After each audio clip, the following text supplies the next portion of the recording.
Good morning, good afternoon, and good evening, and welcome to another episode of Dude and a Monkey, as once again we take you to the outer reaches of the Dude and a Monkey universe, or damn you. It is a place where dudes are monkeys, monkeys are dudes, and film criticism is based on a love of film rather than a lack of fucking writing ability and the need to abuse your dubious position as an established movie nerd to make women feel uncomfortable. My name is Noel Mellor, your host for the show, and that can mean only one thing. It means we are once again in Dude and a Monkey and a Mank mode to play it forward. And as ever, I am joined in this endeavour by Matt Foster. Hello, everybody. Noted date rapist Ian Loring. Noticed non-CSVP feedback on Noel Mellor. If you don't know what Play It Forward is all about, it's basically once in a while I give these two a night of hosting duties as we all gift each other a movie that we think the other will enjoy for some reason, furnishing their iTunes collection with a shiny new carbuncle of some description in the process as well. This time around, I've gifted Ian. Ian has gifted Mark, and Mark has gifted me, and so each giver introduces their reasons for gifting the film before handing over to the receiver, who will offer his thoughts on it. So that's it in a nutshell. Before we crack on, though, is there anything that's happened in the world of film since last we recorded, actually, that we need to talk about? Not that I can think of. No, is there? Judy Greer has just been cast in the new Halloween film, which means I'll be getting an erection in for at least once during the course of that movie. Is that confirmed? Judy Greer. She's that one. Oh. Yeah, I'm a big fan of Judy Greer. Nice. She's in talks to play a fucking Laurie's daughter. Laurie Strode's daughter, yeah. Oh. When did Laurie Strode have a daughter? Oh, who cares? Did she have a daughter? I don't care. Interesting. I'm into that. Yeah. Apart from that, the only thing I've noticed is reviews are in for Blade Runner, and it's sounding positive. I'm sometimes a little bit too positive. I'm still wary. I am a little worried that it's gonna take a trip up its own arse, which scares me.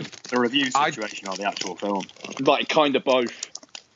Yeah. I'd prefer it if the film crawled up its own arse. That's kind of what I want. I want it to crawl up its own arse a little bit.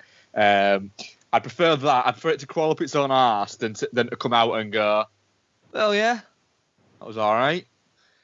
But I also have noticed there's been a few people already going, hey, wait a minute. I was first to say I didn't like it. Yeah. I mean, I don't know. If I don't like it, it's going to be because I don't like the fucking film. Yeah, I'm still looking forward to it. It's 40 minutes longer than the first one. It's like the thing is, I haven't read a single review. I know that the word is good, but that's kind of all I need. And I don't know, Avatar, the word was fucking incredible when that film first came out. Like, the word was super, super fucking strong. I don't know, even something like the Lego movie, everyone was fucking, like, trying to be the one who could come the loudest over it. And, and it makes me wary. I mean, I have faith in Villeneuve. I genuinely do. But tomorrow night, because I'm going to see it on Thursday, all I'm going to do tomorrow night is play FIFA and try and forget about it. And then fucking Blade Runner on Thursday. Yeah, I'm doing it. We were hoping to go to Manchester to do it, but unfortunately I might have to work Sunday, which has made me very unpopular in my house. So I'm not sure when I'm seeing it, but I'm still very much looking forward to it. Nice. See, this would go Thursday night, but I can't, because I want to arrange to go out with a friend that I cancelled on last week, where I did the most amazing cancel ever. I just went, I don't want to. I don't want to go out. Solid. I want to go home. Very I good. wish I could say that in all situations, because I tend to make plans and then immediately, sort of when the day comes around, regret it because I could. Yeah. But no, on the Blade Runner thing, I think I'm in a strong position actually, because I'm not a Blade Runner fan. But You're not a huge fan, are you?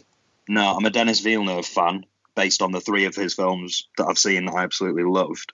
And I'm a Ryan Gosling fan, obviously. Who isn't?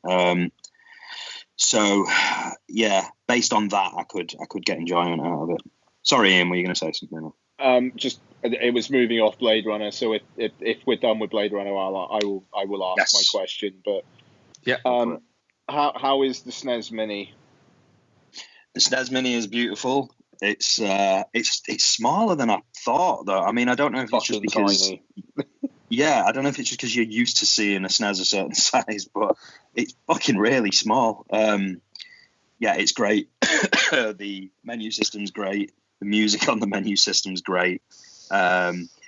It's very nicely laid out. The CRT filter option is quite nice because I think in sort of true HD, it's a little bit too sharp and it really exposes the pixels. The CRT option does kind of, I thought it'd be a bit gimmicky, but it softens it a little bit and just makes it feel more like it did.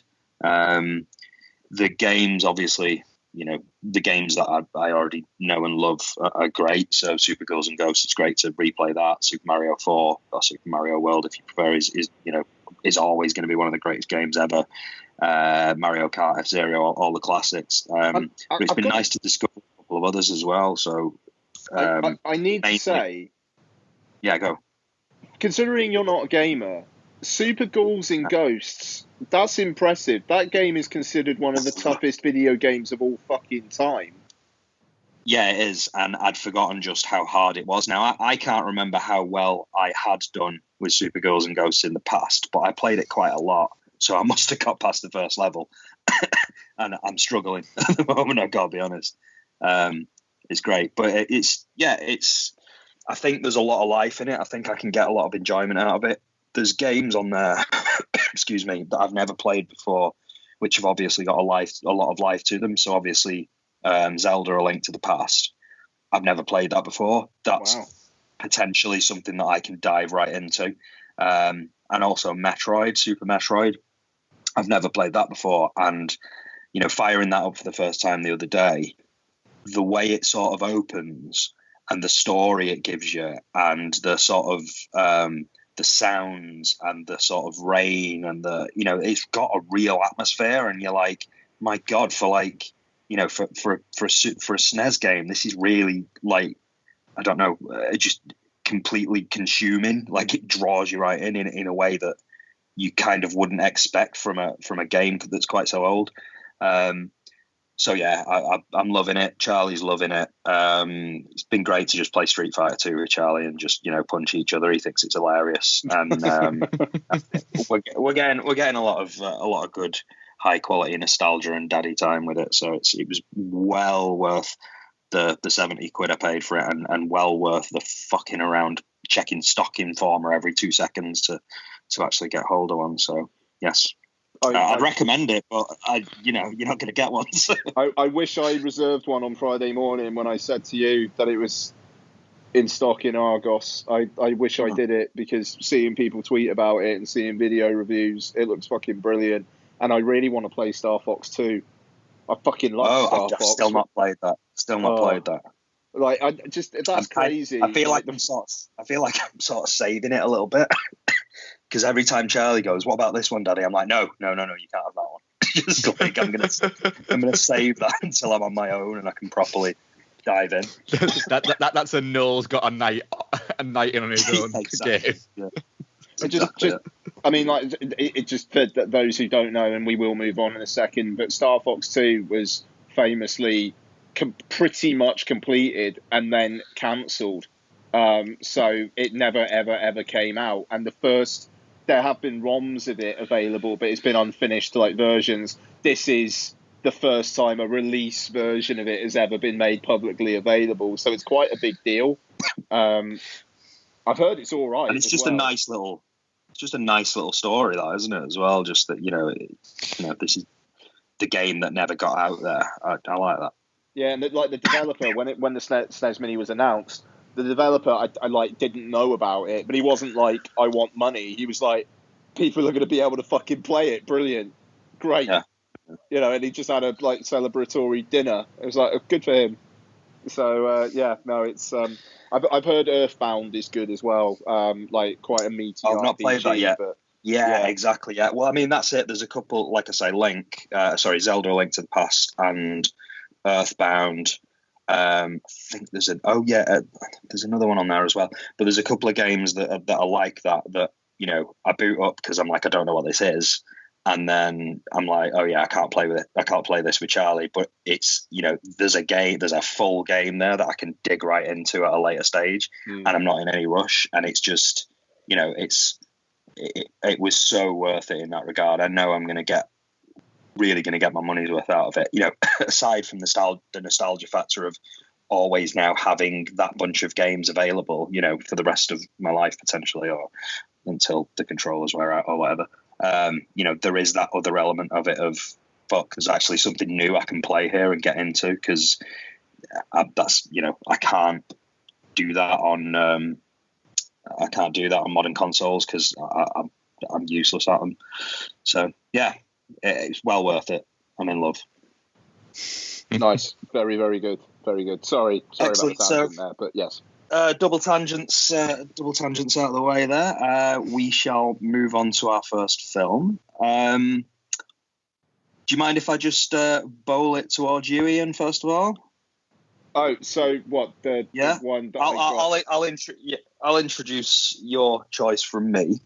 Okay. Right. Okay. Fine. Yes. Yeah, is that okay? Just gotta start somewhere. Yeah, cool. So I think it came about as a conversation on a typical on a Dude and a Monkey podcast, didn't it? Wasn't it? Didn't it come up in conversation and that you hadn't seen it somehow? I thought it was just WhatsApp. Oh, was it? It might have been WhatsApp. Maybe it was. But the double Oscar-nominated The Devil Wears Prada, starring Meryl Streep and Anne Hathaway, who I know Ian is a fan of. Sorry, no, not Anne Hathaway. Emily Blunt, who I know Ian is a fan of. I'd say either of them would be fine. Yeah. I'm not picky. No, I don't. They don't have to fight, they're not Ian. I'd have a crack at Adrian Grenier, to be fair, so, You'd have a crack at Stanley Tucci. I fucking would. Who fucking wouldn't? Oh. So yeah, the double Oscar nominated The Devil Wears Prada. I don't necessarily believe in guilty pleasures because I just say like what you fucking like, it don't matter. But this is kind of one of those movies that, in fairness, pops up quite a lot on TV, and if it does, I can slip right into it and just watch half an hour of it, or the remaining hour of it, or whatever it is, very, very easily. So it was chosen for Ian because it came up and he hadn't seen it. It seemed like a bit of an odd one because it's a modern movie that it was out of the cinema, and I just find it difficult to believe that you avoided it for maybe not intentionally, but it kind of slipped you by. I hate women. That's the problem. Well, I mean, especially with it being an Oscar nominated thing as well. It just seems odd that it slipped by, and it sort of felt a little bit maybe outside of the type of thing that you would probably expect me to pick for Ian. So, yeah, Devil Wears Prada 2006. What did you think? Yeah, I really liked it. Yeah, it made me laugh though. I said to Donna, like, "Oh, do you fancy watching The Devil Wears Prada with me?" She was like, "No." I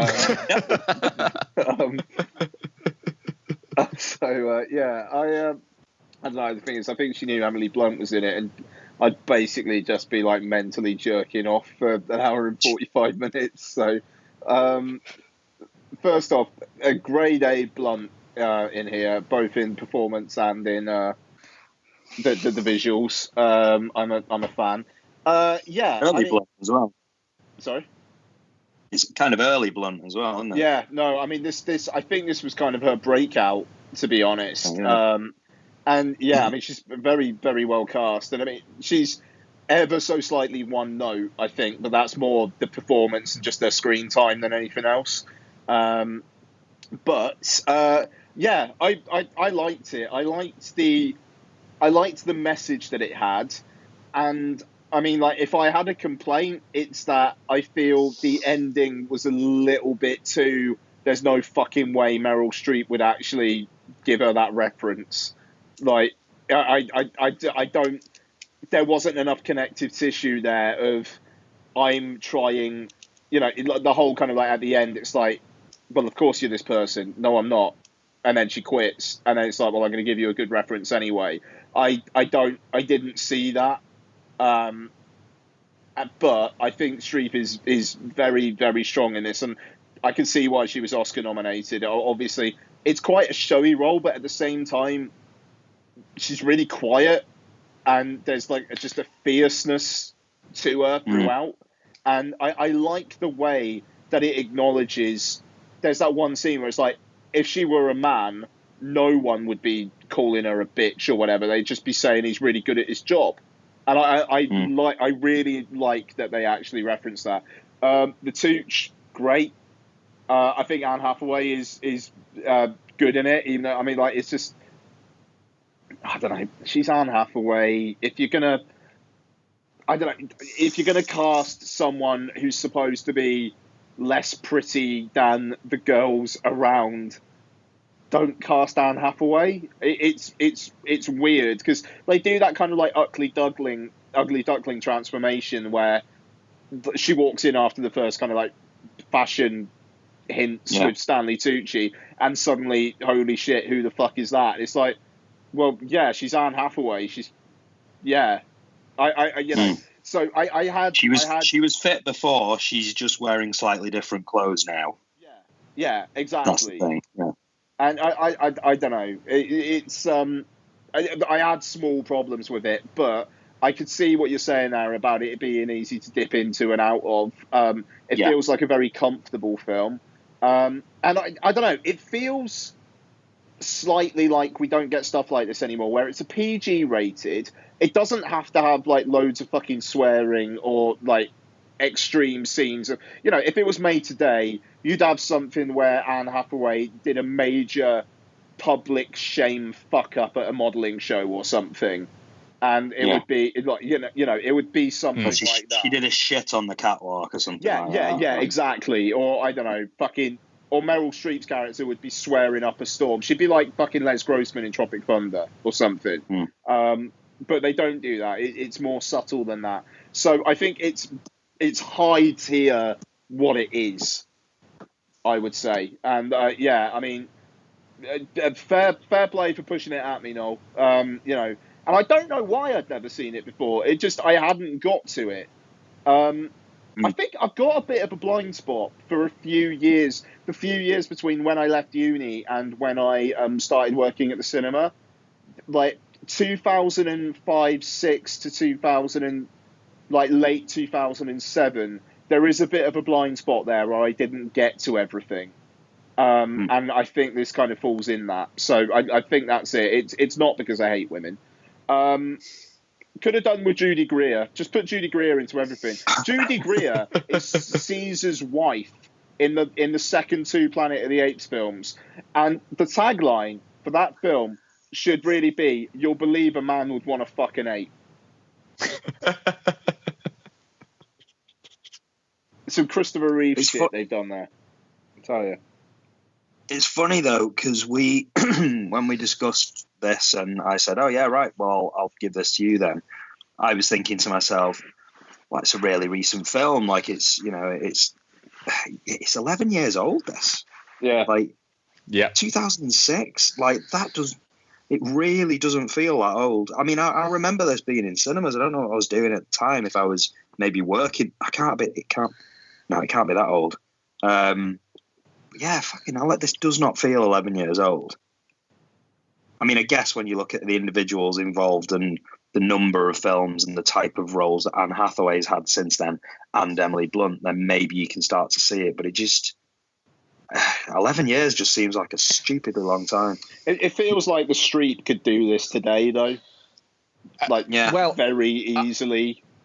I think that this is kind of like her last great performance before everything had to be a lot more. Because it was interesting what you said, Ian, about it being a big performance, big character, but it's quite a sedate performance in that it's not. It's a character performance, whereas everything post, which Mamma Mia, which is a couple of years after this, has been very OTT and very look at me, and whereas this is a little bit more, she's just kind of like the central sort of hub of everything that it revolves around.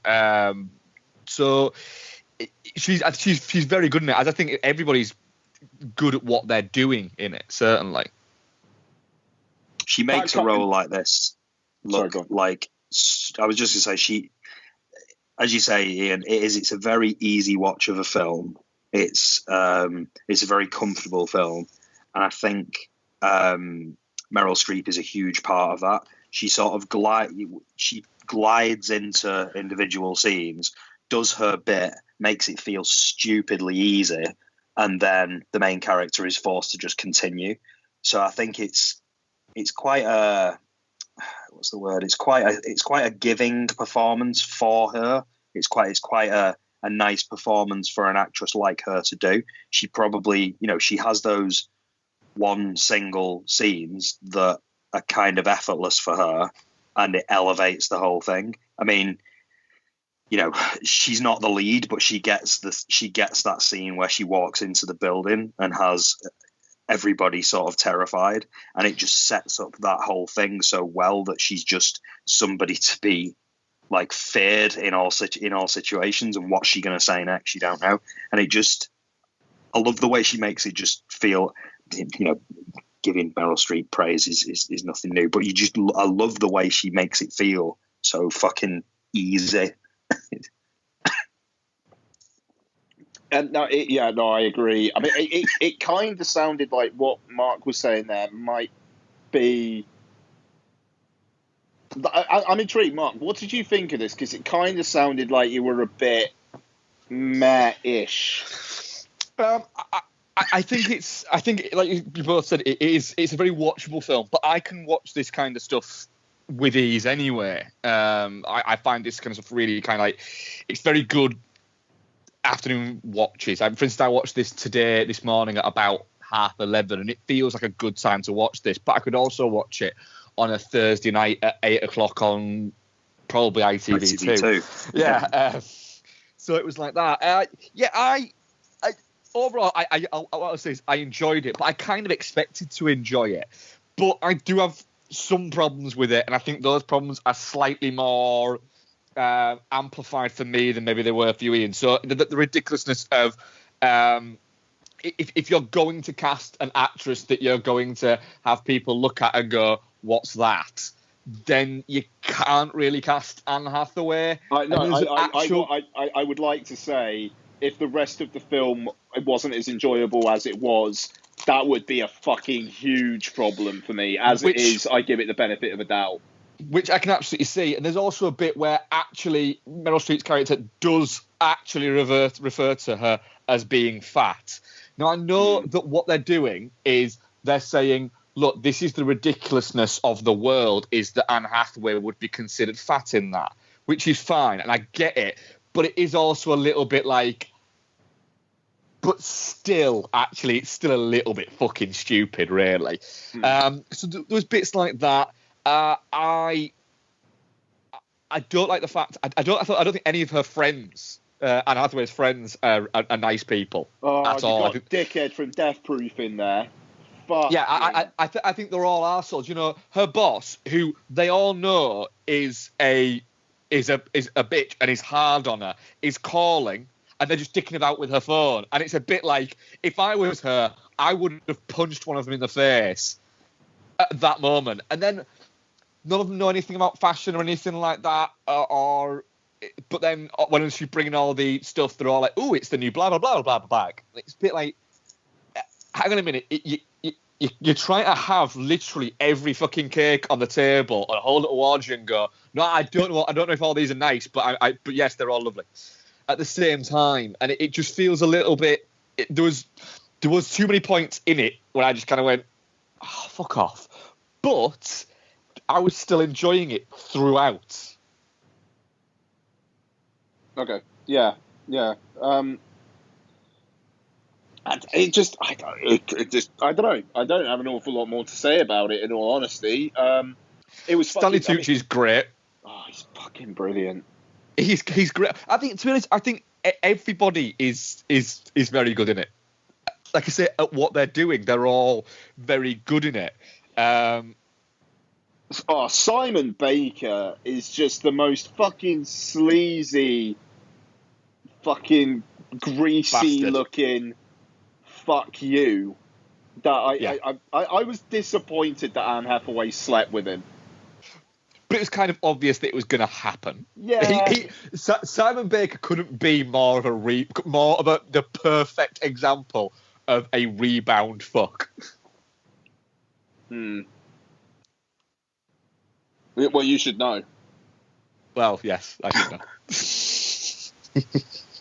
But yeah, it's overall, I thoroughly enjoyed it. And like not you saying no, I could see myself if I sat down on like an afternoon that I had off or anything like that, and I flicked TV on, flicked on Sky, and it happened to be on whatever Sky channels they're calling them nowadays.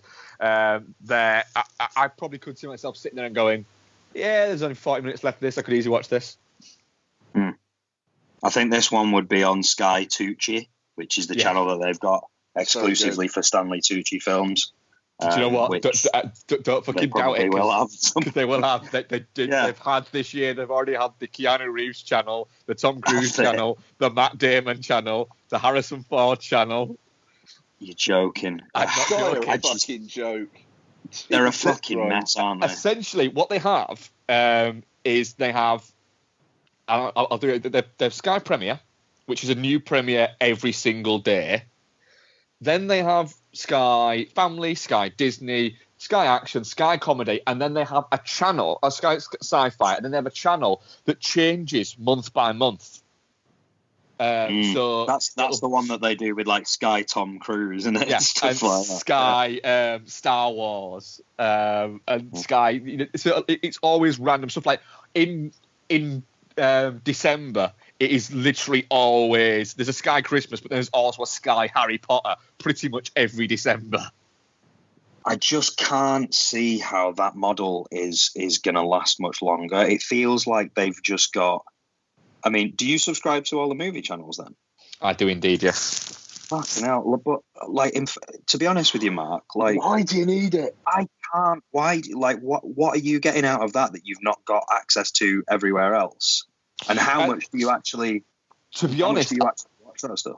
Do I watch Sky? I probably watch movies. No, Sky Movies. Sky Movies. Yeah. I probably watch things on Sky On Demand as much as I use Netflix and Amazon Prime. Really? In fairness, he does use Sky On Demand a lot. Like, like Sky Go and stuff. Like, a lot of the stuff you talk about on the show, you watch on that, don't you? On Demand, okay. There'll be a lot of times where I'll look and it won't be on Netflix, but then I'll go to that and it'll be on that. And plus, sort of like... if there's been a blockbuster out, for instance, and I don't want to buy it on, I don't want to buy it when it comes out. The chances are, not even the chances are, it'll get to Sky before it gets to Netflix or Amazon a lot of the time. Well, how does Now TV fit into that though? Because surely that's all the same content that's going out on Sky Box Office and Sky Movies and. Yeah, pretty much. I don't know. Do you get Sky On Demand with that, where you get access to all the On Demand library? Through Now TV, you do access to the movies. Yeah, depending on which package you got, because I've just got the entertainment package, so I don't have the movies on it. Yeah, I think for the movies are only like $10 a month as well. Yeah. But it's the movie package on Sky is only about £11-12 a month. All right. The thing that pushes the price up with Sky is football. Football. I think it's probably one of them. You've gotten used to having it in your life, and it fits in with your life as well. So even if there was an alternative, there's no reason for you to change currently. But I don't know. It just feels like a model that surely has to change dramatically over. Maybe it is changing with Now TV and with Sky Go. I don't know. It just feels odd.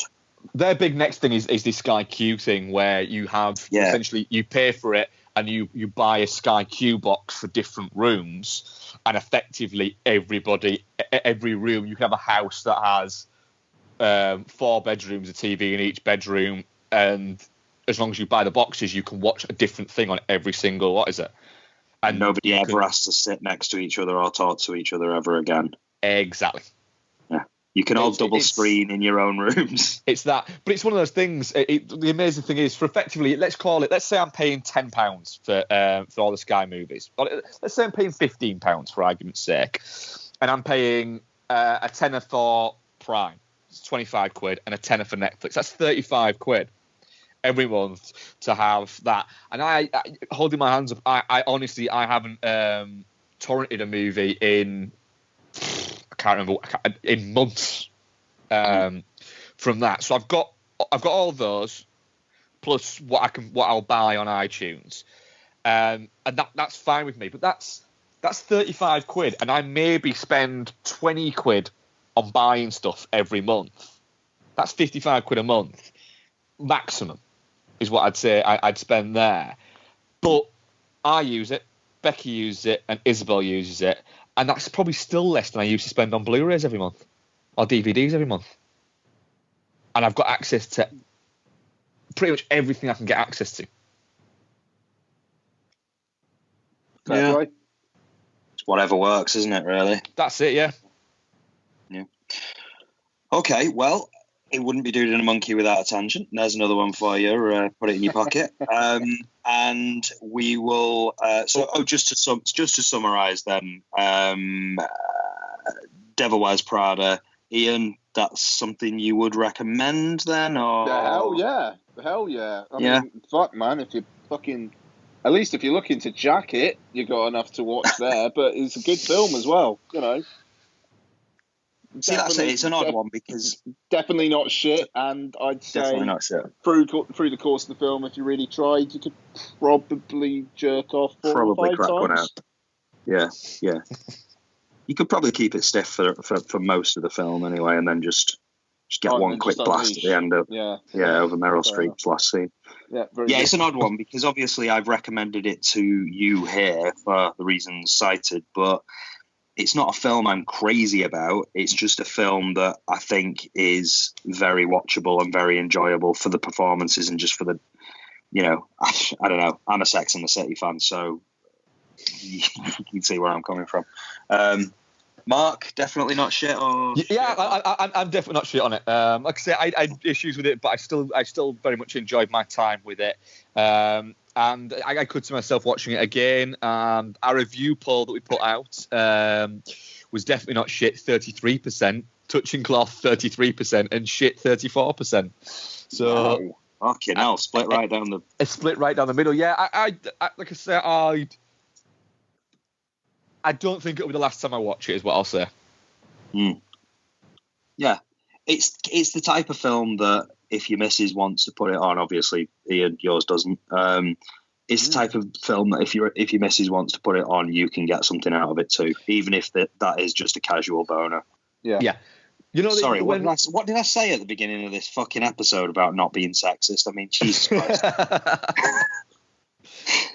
Look, what I'd say about it is, if when you get single woman listening to this podcast, she just switched off. I genuinely don't think they've ever made themselves heard. And in the end of the day, fuck man, my wife is a better person than I am. Women are better than men.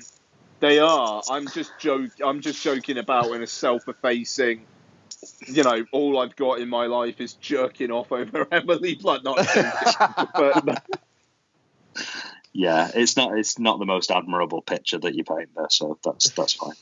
I'm drinking for the first time in 2 weeks, by the way, so that's my excuse.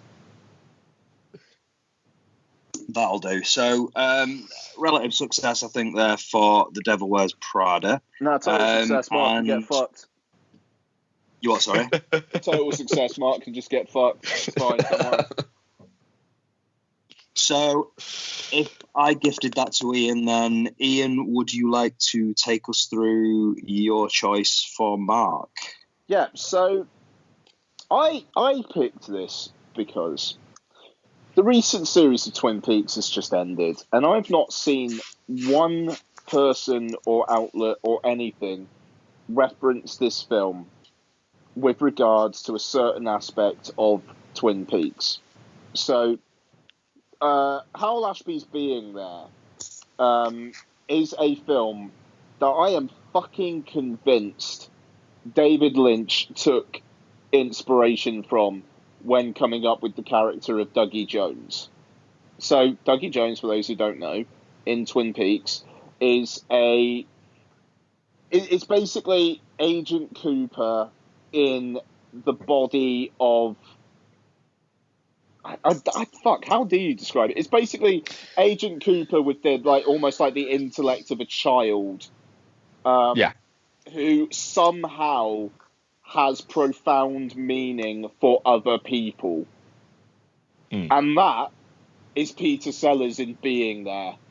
So, Mark has never seen it before, and I want to ask Mark, do you think David Lynch is a fan of being there?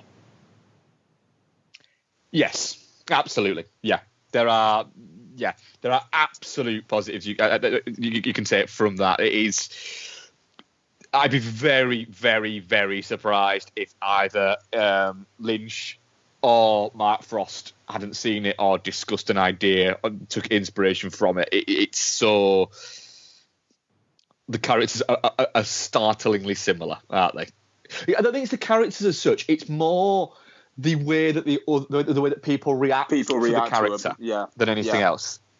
Yeah, it's the characters are, vaguely, very, very vaguely similar, but more coincidentally similar. But it's the reactions that people have to what Peter Sellers Chance is doing, and they bounce off him, and they take all of his essentially childlike qualities, or I don't want to say that he's got. It's hard to it's hard to describe how he is in the film. It's referred to as being simple-minded. He's got to an age where he's never really got older than, would you say, early teens? Possibly maybe younger. I'd say younger. Maybe say 10, 11 at maximum. I'd say even younger. I don't know. I was thinking maybe sort of 5, 6, kind of. To be honest, it might it's be hard that. because the weird thing about this film, and I'll just very quickly just jump in, is just the thing that I noticed about it is if you were making this film today, you would have a very clear history to refer back to, and it would naturally feel like you would make Chance autistic, or you would or some sort of something on that kind of spectrum. There would be an easier way to diagnose him almost. Whereas because this was made when it was made, a term like, they don't really use terminology in the film. That's kind of the beauty of the film. But a term like simple or simple-minded or childlike is something that would be how you would describe it back then, I think. Yeah, it is. It feels quite of its time for that there, and it's never a mean film, which is quite nice about it. It always sticks along. It's a very strangely pitched movie, to be honest. In that it's hard watching it. Part of its, I would say, its charm that the film's got is it keeps you intrigued throughout what's going on, because you kind of sat going, all right, when are they going to work out that he's not Chauncey Gardner, that he's Chance the Gardener? What happens beyond that? But it just kind of keeps ticking along with this, and he never he's always completely innocent within it all, and he never breaks that innocence, and he never drifts into stupidity. It's always just he meanders through. It's very clever writing, I think, as well as direction and performance.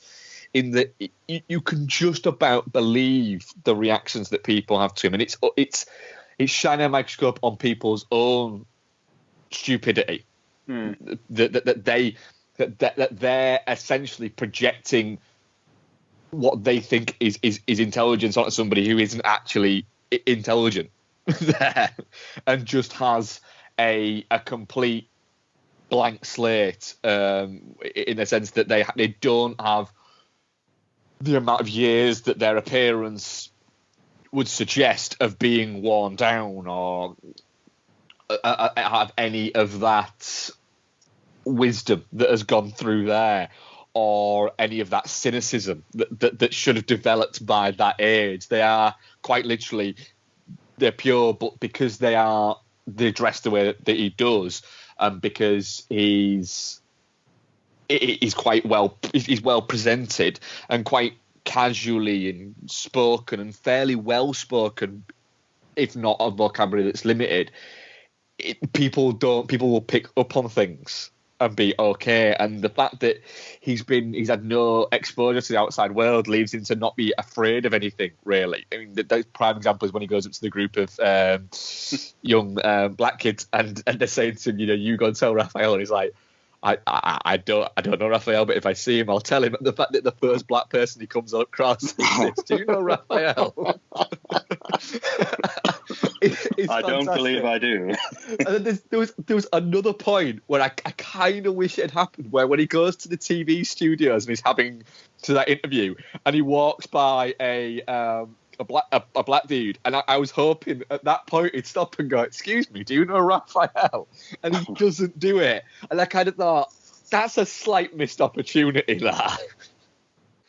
But yeah, overall, I thoroughly enjoyed it in a way that, as I was watching it, I was kind of thinking, right, I'm not sure if I'm enjoying this or if I'm just wanting to find out what's happening.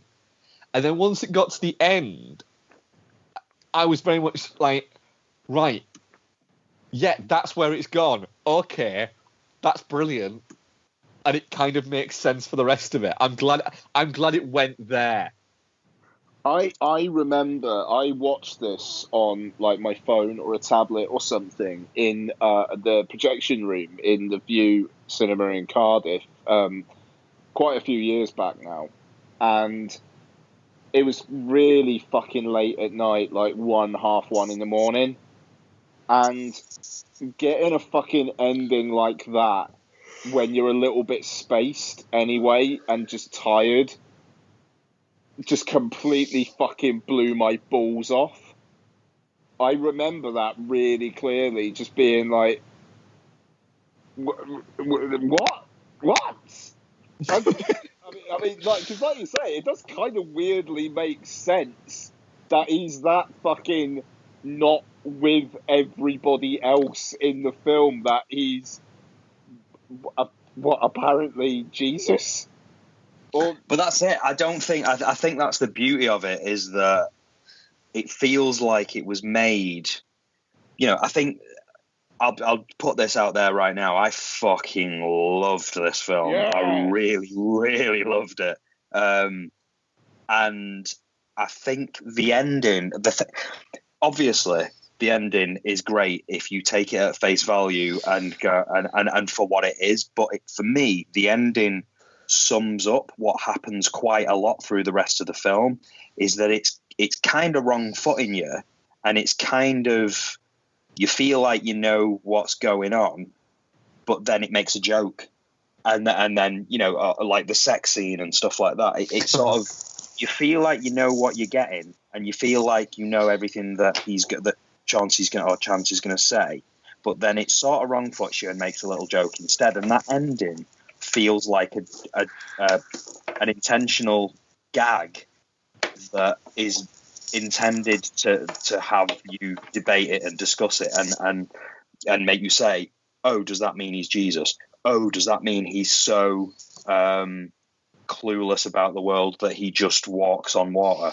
or does it mean this, or does it mean that? It's just, it's that sort of, he's so innocent and so not in touch with the world that he just walked across some water because he's that blank-minded, or is it that he's the Messiah? Well, actually, it's probably none of these things. It's just it's another wrong foot. It's another joke sort of thing. It's such it's such an odd film, but every bit of its oddness just makes me love it more. It's fantastic. The little gags, like when he's at I don't know what it is, the ambassador's dinner. I think it's an ambassador's dinner, where he's kind of walking about, and it just keeps cutting to the impotent president, stood like lay in bed with his wife, going, "Well, I don't know what it is." And she's like, "Is it me?" And he's like, "No." And then it just cuts back to the dinner, and then you see Chansey speaking to a couple of other people, and it goes back, and she's like, "Maybe you should see a doctor." And he's like, "No, I don't want to see a doctor." Just little things like that you're like, "What is this?" Just excellent. Yeah, I mean, I think I think my interpretation of almost the walking on water thing was kind of almost an in-joke to the film and the rest of the characters, in the fact that they've so bought into him that they see him as if he could literally just walk on water. Yeah, sure. And it's that, and it's like you say, it's almost like the film's final kind of fucking joke is, he's oblivious to the fact that he can walk on water, to the fact that it's just something that happens for him, and that his life has almost been just so kind of easy, uneventful, but easy, in the sense that he's always had pretty much everything done for him, apart from the one thing that he loves doing, which is gardening. Mm. And then he when he finally gets unleashed into the world, he ends up essentially ascending to becoming president. Mm. I mean, that discussion at the end is amazing as well, with their whole reasoning for... Well, where it's going. Basically, King... Yeah, no, absolutely. But, like, the whole reason for, like, King making him is, well, no one knows what he did in the past. That's basically the most important thing. No one can dig up anything about him.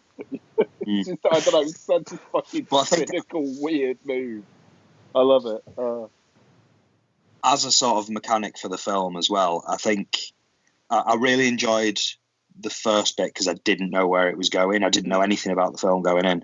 So when you see him sort of meandering around, his house, and sort of he's very specific about what he does, and then it becomes clear that he's going to get pushed out into the world, and the score and the mood and the look of everything changes the second he steps out the door, and the music is it like bum, bum, bum, ba-da, but like a funk version of it as he's walking through the Bronx, and there's just people sort of huddled around. It just, everything changes, and I'm just like, where is this? Is this like a Crocodile Dundee situation now? Is this a fish out of water thing? And then very quickly the film settles into what it actually is, and that's what a difference one person can make by, and referencing the title, what a difference a person can make just by being there, and just by being present, and not forcing themselves into the conversation, and not forcing their opinions, and not forcing it's just, it's like you said at first, Mark, the point of the film is how everybody is reacting to him. He is a blank slate, a very innocent blank slate, walking around. And because people don't know, because he isn't talking and people don't know what he's thinking, they do what people do and talk to fill the silence. And they end up finding their own answers just by coming up with them themselves and sort of reflecting them on him, although he's not actually doing anything apart from just being there. And I love that idea that just, that it's a refreshing person in the room that's just broken everything up and allows people to get to the decisions and thoughts that they need to have by not actually contributing. It's fucking brilliant. Really, really, really clever. Makes up for the Greasy Strangler, at least. It very much does. It very, very much does. It was the thing is, I'm looking at it, and it's very much like a gap in my Hal Ashby film watching. I think there's only a couple that I haven't watched, and so and the thing is, I probably never would have got to it had we not been doing this, and had you not gifted me on that, and that had been a big shame, because I really quite enjoyed it, and I was quite taken by it, in a weird sense that I'm looking forward to rewatching it, because I don't feel like I was enjoying it enough while I was watching it, but then the minute it finished, I was like, that was brilliant. But I was appreciative while I was watching it, but I wouldn't say I was enjoying it, which sounds really strange. But I was too busy. I was too impatient for the film. I was going, right, I want to know what happened. I want to know what's going on. I want to know what's going to happen. Where's this going? Where's it going? Where's it going? Where's it going? And I think watching it, when I go back and watch it again, I'll have that of knowing everything that goes on, and I can kind of try and pick up more from it. I can see that. I can see how. I mean, I watched it in short bursts as well, which probably had some effect. But because I rented it on Sunday. What day is it? I rented it on Sunday. Watched a little bit of it. Watched a little bit on the train on Monday, and watched the rest of it on the train today. So I watched it in short bursts, and I could totally see why you would think that, because I think it is a film that gets better once you've seen it and you let it breathe and you go, oh, actually, yeah. I mean, the ending makes a big difference, because it sort of puts a cap on it and gives you something else to think about, but that makes you think back over the rest of the film and go, oh yeah, the point was kind of this and the jokes were kind of this. Yeah, I think it works that way. Absolutely, yeah. Other Twin Peaks connective tissue, the DOP was Caleb Deschanel, of course, directed some episodes of Twin Peaks. Indeed. Very, very pleased. So, I mean, I'm definitely not shit. Kind of sounds like you guys are as well. Oh, definitely not shit. A very heavy kind of recommend, to be honest. Yeah, 100% definitely not shit. If anybody's listening to this and hasn't seen it, absolutely watch it, because it's wonderful. We really, really. The fuck out of it, but yeah, kind of. Yeah, but, you know, it's nice. It's nice to see a film that is positive and leaves you with something positive, and is kind of uncynical, and is just something that once you've finished it, makes you think, fucking hell, I'm really glad I watched that. It's given me something. I think that's good. Aces. Okay, so another popular choice there. So finally, we move on to Mark's choice for me. Mark, why don't you talk us through your decision behind The Last Unicorn? I know of your liking for 80s animated films, be them fantasy or just general kind of animation. I suppose majority of it fantasy. And so when I had to pick for yourself, because I have a little bank in the back of my brain of films to pick for Ian. Because when we're doing something on the podcast and I'll have watched something and he says, oh, I haven't seen that, I'll go, well, that can fucking go. So that can go in that little bank there, and we'll save that for later. Whereas with yourself, with this, it's kind of like I have to go, right, what will fit into this? And straight away, I sort of thought, right, do you know what? The Last Unicorn. Because in a similar way to when you said you picked Devil Wears Prada, because it was something that not necessarily you loved, but you liked, and you thought it'd be interesting to kind of throw it into this environment. The Last Unicorn was something else. You know, when we started this out, I don't think many people would have thought that you'd have a show where, you know, between us, we were talking about essentially what would be wrongly deemed a chick flick in Devil Wears Prada, a family fantasy movie, and whatever you would categorise being there as. Yeah. But yeah, so that's why I picked it. I have fond memories of The Last Unicorn from watching it as a child, and I thought, I have a feeling that Noel might get something for it. Might not love it, but might get an appreciative element from it. Lovely. Well, You're dead right. I mean, I do have a love for either the animated films of the 80s that I either grew up with or ones that I've discovered in the years following. So Ralph Bakshi stuff like, Fire and Ice. A big one for me is Rock and Rule. I love that film. Star Chaser, The Legend of Orin. The British animated ones, The Plague Dogs, Watership Down. But I think the thing that I love is children's movies that have a sort of either a dark edge or a slightly adult edge, or a sort of a message that's kind of buried beneath the animation or the pretty stuff. So, that extends beyond animation to stuff like Dark Crystal or Neverending Story and stuff like that, big themes that are wrapped up in a children's movie. And I think this is absolutely one of them. So for anyone who doesn't know, the plot, The Last Unicorn is from 1982, animated movie, as we said. And it's the story of a unicorn who is visited by a butterfly who puts the seed in her head that she may be the last unicorn.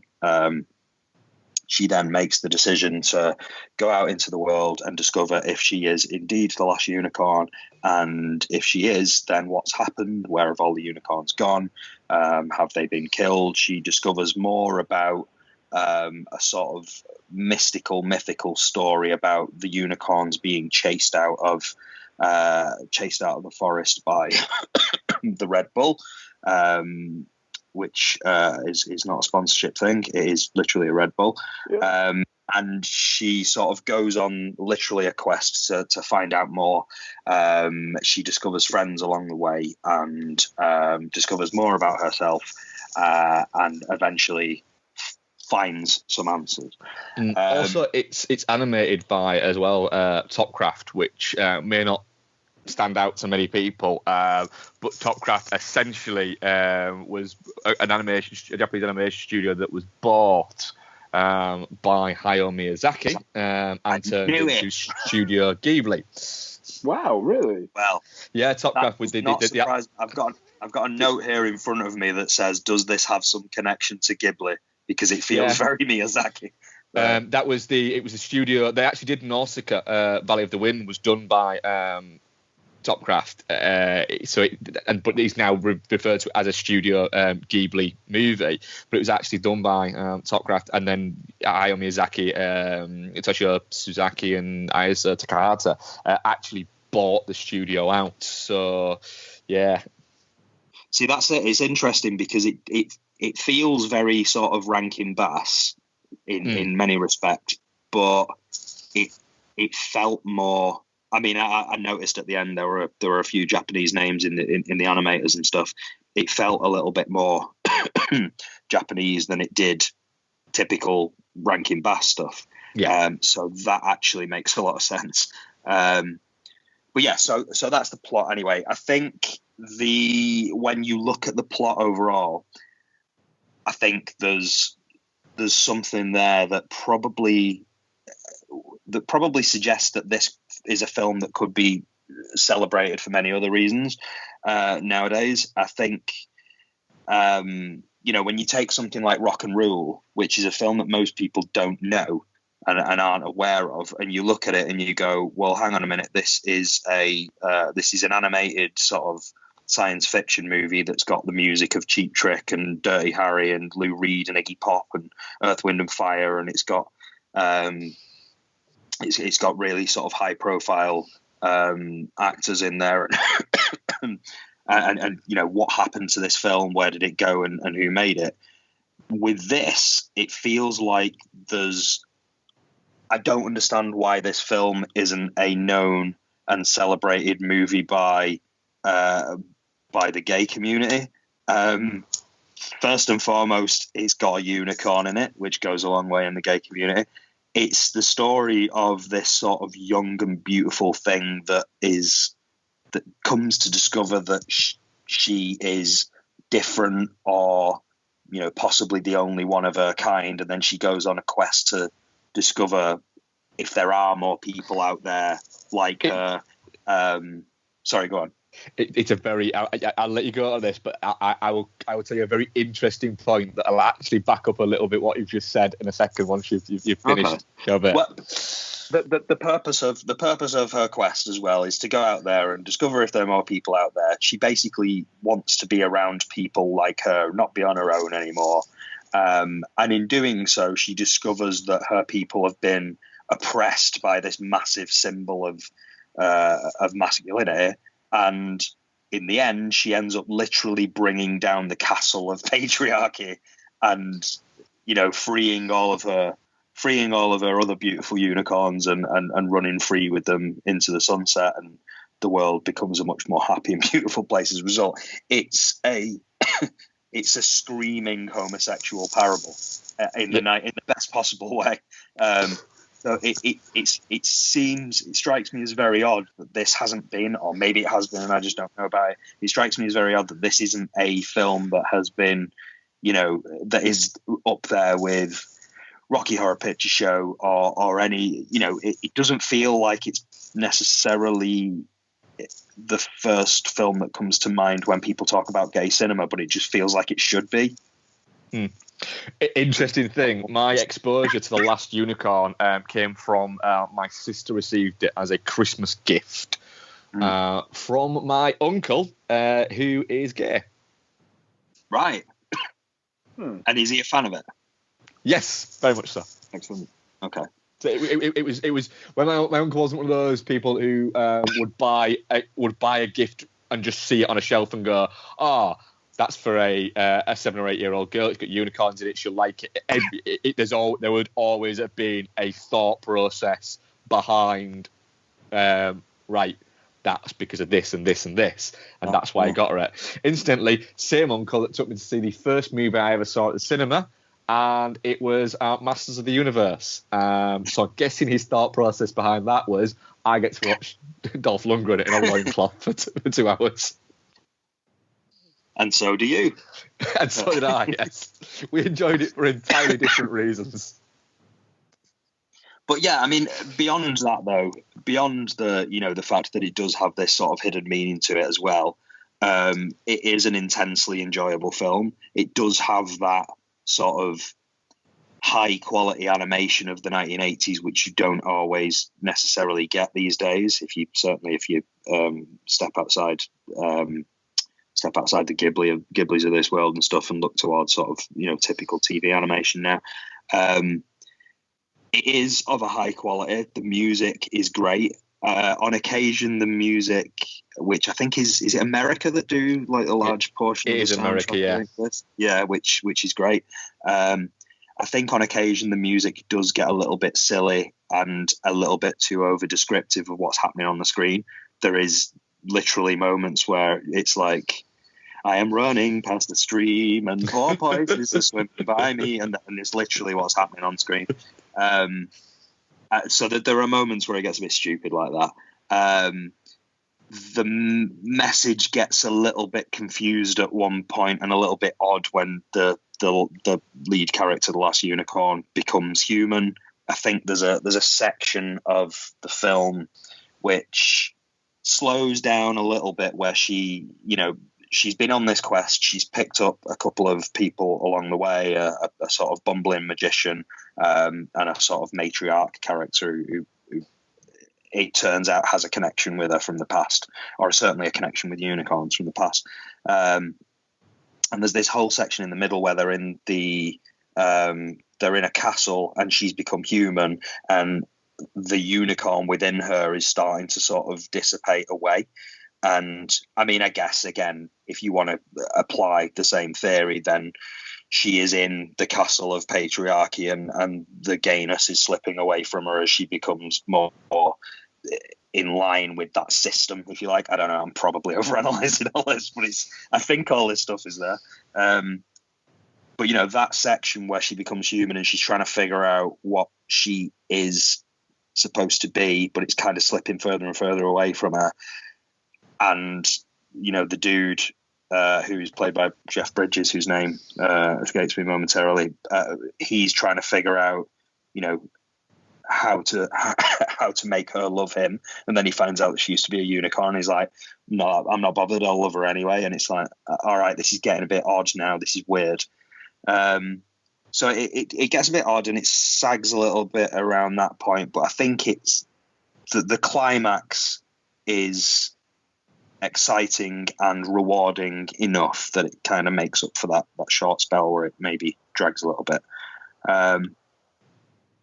I loved it. I loved it for the animation. I loved it for the fact that it's a bit different and a bit odd, and yet is still a children's movie, an animated movie.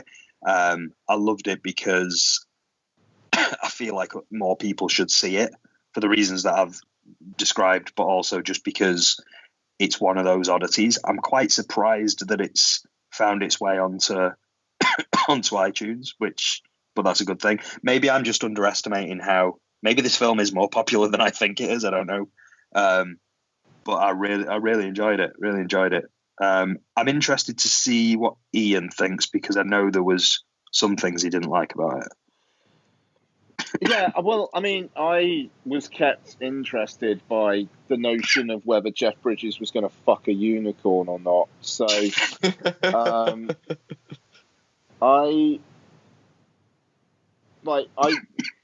first 15 minutes or so, I wanted to punch a butterfly in the dick, and I didn't. I was concerned at that point, I must admit. At that point, I was a bit like, are the characters in this all going to irritate me? He fucking irritated me. Yeah. I mean, I loved how dark it was. Like, the fucking king just chucking all the unicorns in the sea, and he just likes basically watching their corpses wash up. Like it's like, and that's like the only beauty in his world is a fucking mental the only thing that makes idea. him happy. Yeah, just like what? Wow, okay.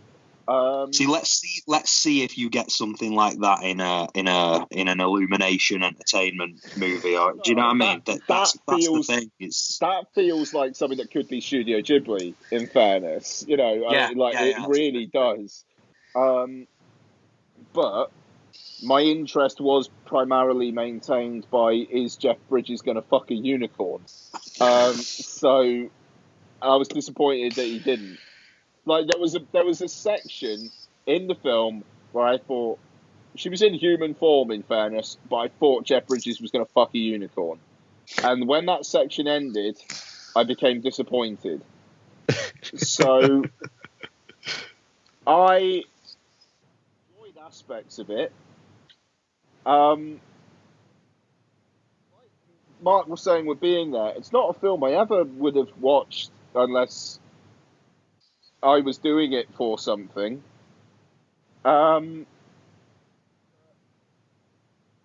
Yeah.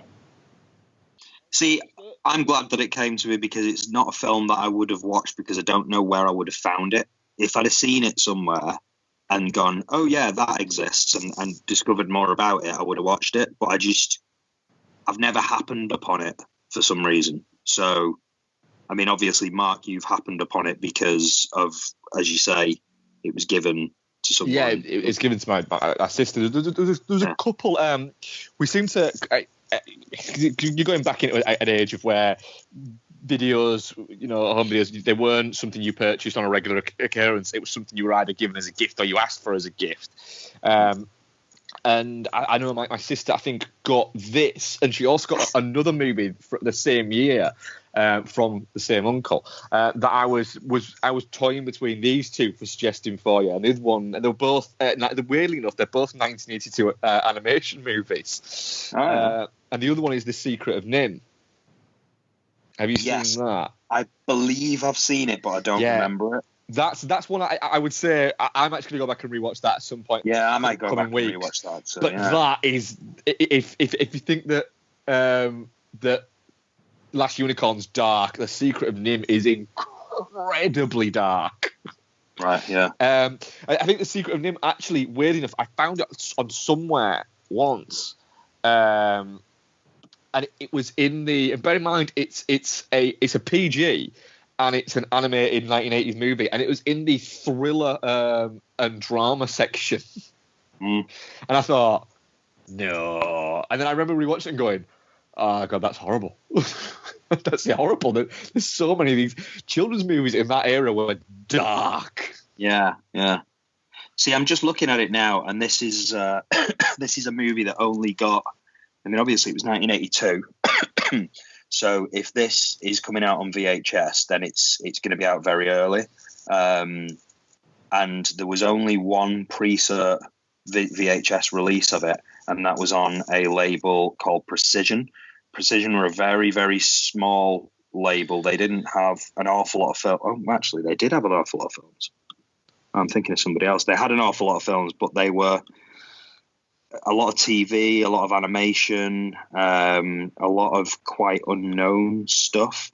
So I think probably what's happened is this was probably available on pre-cert video in my local video. It was probably available on pre-cert video, but my local video store didn't have it.